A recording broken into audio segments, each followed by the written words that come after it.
Well, joining me now in the studio is Zeidon Alkinani. He is a lecturer of Middle East politics at Georgetown University right here in Qatar.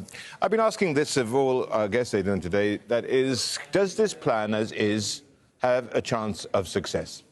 Very difficult, very tricky. There's already an assumption that there's only one side in the conflict that needs to be told what to do. Disarming one side and ignoring that there's another side that has been committing a genocide, ignoring international humanitarian warnings about the genocide, ignoring international institutions that are claiming and making it very obvious that this war is not one-sided only. There is a lot of issues in claiming or predicting or imagining that disarming Hamas is the only solution here. And there's so many bottlenecks, including that one, are there not? Of course. The situation becomes very tricky when we are just proposing ideas and solutions to amend the situation as it is to one side, which is the only side that is stuck in one of the most densely populated areas in Gaza. What guarantees would the Gazan people have if the international mechanisms that are aiming to end or put a limitation to Israeli military aggression and actions against Gaza and its civilians, what guarantees would ensure that they would abide by international human rights law, and what guarantees would the people of Palestine or Gaza ensure and view the US as a neutral actor, as a mediator in these talks? Well, I mean, to begin with, it's not exactly started in good faith with there not being a ceasefire. You can't really release captives if you are under airstrikes, basically, here. So it's not a great start here, but let's assume that the captives are released immediately, as soon as they are. And then you've got the withdrawal. Now, if we have a look at the stages of the withdrawal, they're all contingent on certain preconditions, are they not? On standards of demilitarization, for instance, here as well.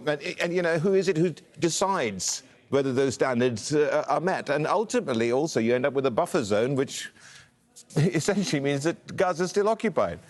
Well, that's a great example, because these preconditions are being presented as an example of how Gaza should be considered and viewed and determined in the eyes of the Israeli side already when the captives are in, or some of the hostages are in Gaza today. So let's imagine if the captives and the hostages were out.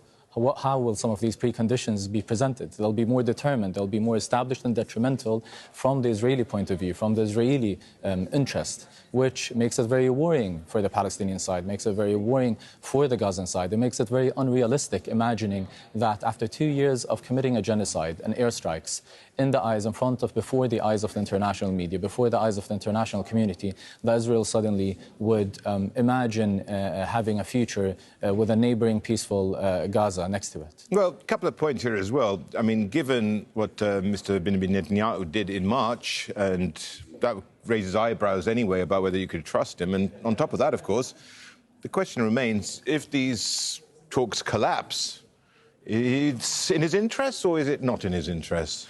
Well, so far, most of the analyses and the predictions are assuming that Netanyahu isn't interested in any peace treaty. What analyses? Most of the political and the media analyses that are, have been viewing and analyzing and keeping a close eye on the conflict for the past 2 years aren't seeing any potential signs of Bibi Netanyahu being interested in peace talks. There seems to be a lot of domestic pressures and accountability measures that are awaiting Bibi Netanyahu even prior to October 7, which is perhaps one of the reasons why he and his government are interested in prolonging this war. This isn't necessarily focused on Netanyahu's expansionist agenda towards Gaza and the beyond region, which we have noticed in Lebanon and in Syria as well, but it's also an indication of Netanyahu's domestic interest in trying to balance between the domestic pressures that he is potentially will be going through once this war is over, but also trying to balance out his expansionist agenda, which is a part of a overarching right-wing patriotic agenda and promoting itself as a patriotic Israeli leader facing the evil. Well, some would also say that, well, this plan has been foisted on him by Donald Trump. So in that regard, isn't he the man who can make it happen? Well, Donald Trump is presenting himself as a man of peace, trying to present himself as the only international actor and leader that is potentially or has the capability and the power to present a peace deal to what is happening in Gaza. Gaza has been the most detrimental topic and issue for the past 2 years, similarly to how Ukraine was the most detrimental issue in the eyes of the international media and the international community. But the question isn't how much can Trump pressure Netanyahu? The question is how much will Netanyahu compensate and give up from his very own interests, from his very own agenda, in allowing Trump to impose his idea or present his proposal that would end the war. Zeidon, thank you for coming in.